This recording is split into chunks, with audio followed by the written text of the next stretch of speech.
Liderança Cristã, capítulo 16. Não controlar a mente de outras pessoas.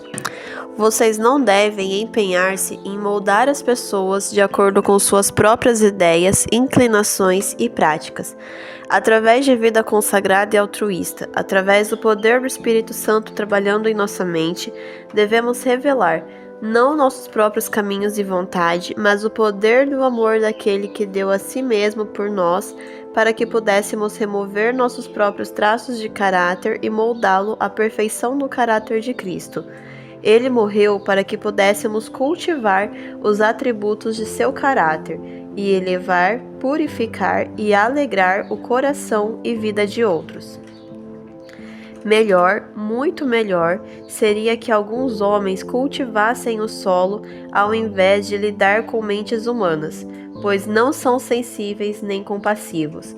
Aqueles que desejam fazer a melhor e mais elevada obra para Jesus Cristo devem copiar o modelo em todas as suas associações nos negócios e nas coisas espirituais. Deus não vê como vê o homem. O resultado disso é dureza de coração de uns para com os outros, e isso o ofende e desonra seu santo nome. Como me dói o coração ao ver presidentes de associações darem-se ao trabalho de escolher aqueles que eles julgam poderem moldar para com eles trabalhar no campo. Pegam os que deles não divergirão, que agirão como meras máquinas. Nenhum presidente tem qualquer direito de fazer isso. Deixem que os outros planejem e, se algumas coisas falharem, não tomem isso como evidência de que não estão habilitados para pensar. Os nossos homens de maior responsabilidade tiveram de aprender a usar seu discernimento por meio de uma longa disciplina. A ideia de que o discernimento e a mente de um homem pode moldar e dirigir importantes interesses e que ele deva ser considerado uma voz para as pessoas é um grande mal e arrisca e continua a arriscar aquele que é colocado em posição de responsabilidade e aqueles que cooperam com ele. Deus não deu toda a sabedoria a um único homem e a sabedoria não morrerá com ele.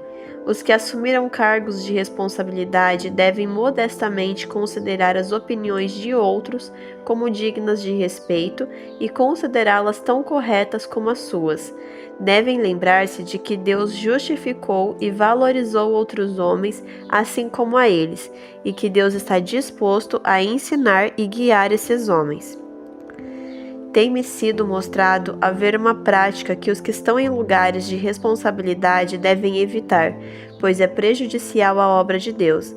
Não devem os homens que estão em posição dominar a herança de Deus e comandar tudo que os rodeia. Muitíssimos têm estabelecido determinada linha que desejam que os outros sigam no trabalho. Obreiros têm procurado fazer isso com fé cega, sem exercerem seu próprio juízo no assunto que têm em mão.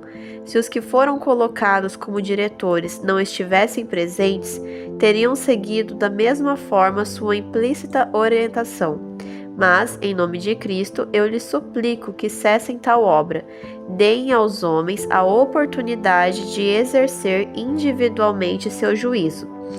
Os homens que seguem a orientação de outro e permitem que outro pense por eles, não estão preparados para que lhes sejam confiadas responsabilidades. Nossos dirigentes são negligentes nessa questão. Deus não tem dado a algumas pessoas especiais todo o poder mental que há no mundo.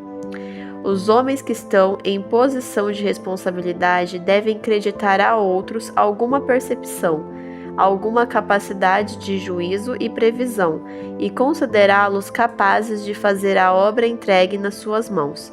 Nossos irmãos na liderança têm cometido um grande erro ao indicar todas as direções que os obreiros devem seguir.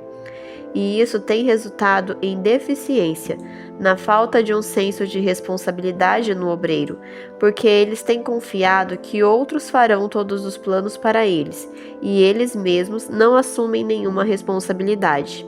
Saíssem de nossas fileiras ou morressem os homens que sobre si têm tomado essa responsabilidade, e que estado de coisas se verificaria em nossas instituições.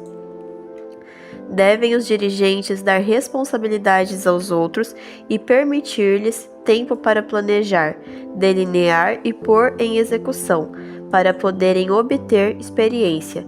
Deem-lhes uma palavra de conselho, se necessário, mas não tirem deles o trabalho porque pensam que os irmãos estão cometendo erros. Que Deus se compadeça da causa quando a mente de um homem e os planos de um homem são seguidos sem questionar. Deus não seria honrado caso existisse um tal estado de coisas. Devem os nossos obreiros ter a oportunidade de exercer seu próprio juízo e discrição. Deus tem dado aos homens talentos que Ele quer que usem. Tem-lhes dado uma mente e tem em vista que se tornem pensadores. Pensem e planejem por si mesmos, em vez de dependerem de que outros pensem e planejem por eles. A posição não confere autoridade para dominar.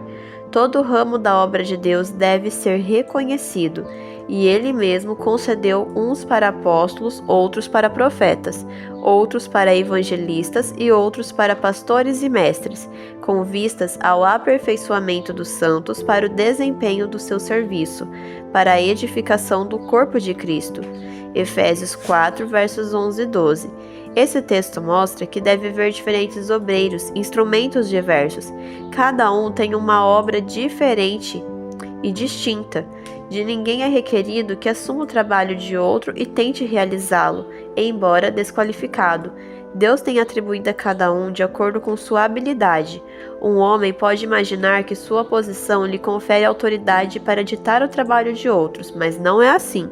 Ignorante a respeito do trabalho daqueles, ele procurará ampliar onde deveria restringir, e restringir onde deveria ampliar, pois consegue ver apenas aquela parte da vinha na qual está trabalhando.